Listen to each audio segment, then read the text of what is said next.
అసలు దేవుడితో మీకు ఎందుకు గొడవ వచ్చిందో ఒకసారి చెప్పండి సార్. నాకు కోపం వచ్చిందే ఆ దేవుడి పైన కాదురా, ఎక్కడున్న రాయి పైన.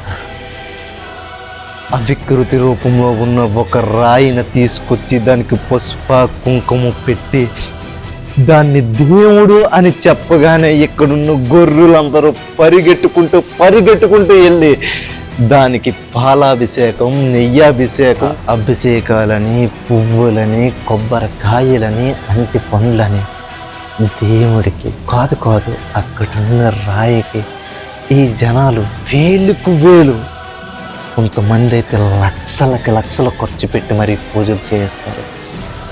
అదే గుడి బయట పూట అన్నం కోసం అడుక్కున్న వాళ్ళు రోజంతా ఎండలో కూర్చొని, బాబు మాకు రూపాయి దానం చేయండి అని మా పూట అన్నం కోసం సింగిల్ రూపాయి కూడా ఎవడు పడాడు.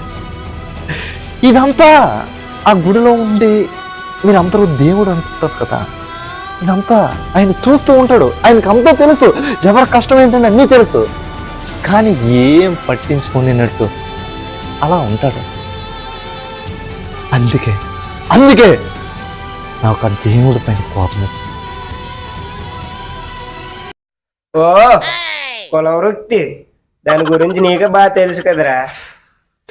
రే కొడితే కొబ్బరి పీస్ అయిపోతావు, పాము చెప్పేది విను. ఏ పదాలైనా నీ వృత్తితోనే వాడతావురా. అబ్బా